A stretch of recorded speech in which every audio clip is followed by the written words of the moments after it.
अरे very welcome to all साथियों। Exam fighter number 1 पर आप सभी का ग्रांड वेलकम है। उत्तर प्रदेश लोक सेवा आयोग से काफ़ी दिनों के बाद एक अच्छी खबर देखने को मिल रही है और जिसका आप सभी काफ़ी दिनों से इंतजार कर रहे थे। जी हाँ, एलटी प्रवक्ता भर्ती जो कि 7,000 पदों पर होगी, इसी के रिगार्डिंग बिग ब्रेकिंग न्यूज आ गई है। जी हाँ, इंतजार खत्म हुआ और जिस नियमावली में संशोधन के लिए वैकेंसी अटकी हुई थी वो नियमावली संशोधित हो गई, यानी वैकेंसी को हरी झंडी मिल गई है। तो जीआईसी नोटिफिकेशन क्या हो गया 2024 government inter college. GIC government inter college भर्ती के बारे में बात करेंगे। फरवरी में आपके एग्ज़ाम हो जाएंगे, फरवरी में आपका एग्ज़ाम स्टार्ट हो जाएगा।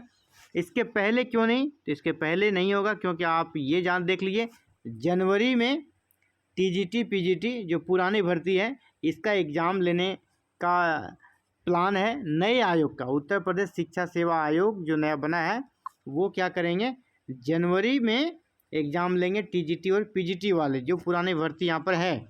और जीआईसी वाली भर्ती जो होगा ना वो आपका किसके माध्यम से होगा? यूपीपीएससी उत्तर प्रदेश लोक सेवा आयोग के माध्यम से होगा, Uttar Pradesh public service commission के माध्यम से होगा।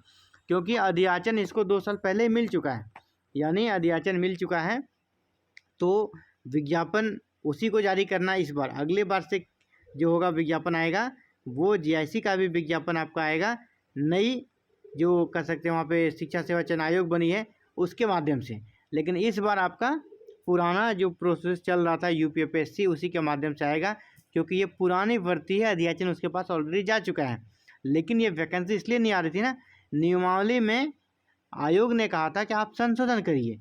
क्या था? समकक्ष अर्हता जो स्पष्ट आप नहीं किए हैं, इसीलिए आप इसको स्पष्ट कीजिए, नहीं तो मामला फिर जाके एचसी में, हाई कोर्ट में या फिर एससी सुप्रीम कोर्ट में हर बार अटक जाता है। पुरानी जितनी भी वैकेंसी है सभी के मामले कोर्ट में चल रहे हैं। इसीलिए उत्तर प्रदेश लोक सेवा आयोग ने कहा था कि आप इस वैकेंसी को निकालने से पहले नियमावली में आवश्यक संशोधन कर लिए।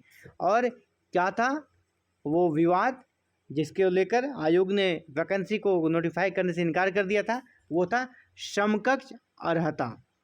समकक्ष अर्हता लिख दिया जाता। मान लीजिए मांगा गया पोस्ट ग्रेजुएशन, आपने पोस्ट ग्रेजुएशन करी है हिस्ट्री से, और ये तो ठीक है पोस्ट ग्रेजुएशन आपका इतिहास में है तो आप इस विषय में अप्लाई कर सकते हैं इस पोस्ट के लिए। लेकिन वहीं पर था कि आपका पोस्ट ग्रेजुएशन इतिहास ऑब्लिक समकक्ष अर्हता आपने प्राप्त की हो, तो समकक्ष को क्लियर नहीं किया गया था। समकक्ष में क्या कौन कौन फॉर्म इसको भर सकते हैं, समकक्ष को पूरी तरह डिफाइन करना चाहिए था। इसी को लेकर मामला फंस जाता था। अलग अलग सब्जेक्ट वाले जो इतिहास से संबंधित है या जो भी अदर सब्जेक्ट से कोरिलेट करते हैं वो लोग भी अप्लाई कर देते थे और समकक्ष अर्हता के आड़ में वो नियुक्ति पा लेते थे विवादित तरीके से। और बाद में जब कोई संज्ञान में लेता या फिर कोर्ट में वो जाते थे तो उसकी नियुक्ति का रद्द हो जाती थी या वो पूरा वैकेंसी रद्द हो जाता था। इस प्रकार की चीज़ें होती रहती थी। इसीलिए आयोग ने कहा था आप समकक्ष अर्हता जो है स्पष्ट आप कीजिए। समकक्ष अर्हता जो आप लिख देते हैं विज्ञापन में उसको आप पहले क्लियर कीजिए, नियमावली से इस शब्द को हटाइए और यूपीपीएससी से स्वीकृति के बाद अब शुरू हो जाएगी। क्योंकि ये जो उनको करना था विवादित चीज़ को हटाना था, उन्होंने हटा लिया है। अब काम करना है यूपीपीएससी को, और यूपीपीएससी के पास जैसा अब सिर्फ एक ही काम है विज्ञापन जारी करना, क्योंकि शासन से अनुमति मिल चुकी है और नियमावली में संशोधन भी हो चुका है। तो चलिए इस न्यूज़ को एक बार अच्छे से देख लेते हैं। राजकीय इंटर कॉलेजों में यानी गवर्नमेंट इंटर कॉलेज में सहायक अध्यापक और प्रवक्ता भर्ती के लिए समकक्ष अर्हता का विवाद सुलझ गया है और यह विवाद काफ़ी दिनों से चल रहा था। क्या किया कि इसने अर्हता शब्द को ही हटा दिया, बोला कि जिस चीज़ को लेकर आपको समकक्ष अर्हता से विवाद है तो समकक्ष अर्हता शब्द को ही हटा दिया गया है। शिक्षा निदेशालय ने अर्हता विवाद सुलझाते हुए इसे स्वीकृति के लिए उत्तर प्रदेश लोक सेवा आयोग यूपीपीएससी को भेज दिया है। अब यूपीपीएससी इसे स्वीकृत होने के बाद इसके लिए विज्ञापन जारी कर देगी। तो फिलहाल ये बिग अपडेट्स आप सभी के लिए, और आप सभी ने अगर तैयारी करनी कर सकते हैं, आरंभ नहीं किए तैयारी करने आरंभ कर दीजिए। तो इस समय कम है और वैकेंसी काफ़ी अच्छा है। वैकेंसी में सीटों की संख्या देखें तो 7,000 पदों पर ये भर्ती आनी है।